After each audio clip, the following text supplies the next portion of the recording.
Hi there, I want to welcome you to this HTML5 and CSS3 course. My name is Jeff Blake, and I'll be your instructor, your guide during this course.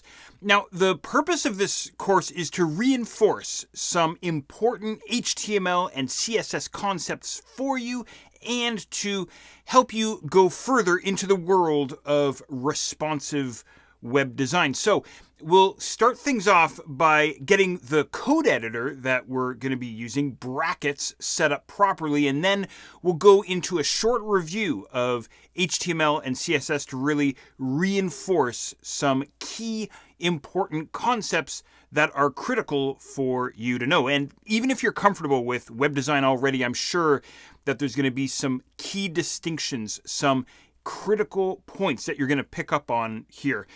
And then once we get through that, we're going to dive into this thing called media queries, where you'll gain an understanding of exactly what they are and how they work. And you and I are going to create a simple example together to showcase exactly how media queries work.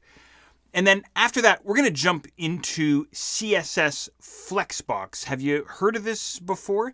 This is an improved method for building page layout structures that take very little code to pull off. So you're going to see exactly what that's all about.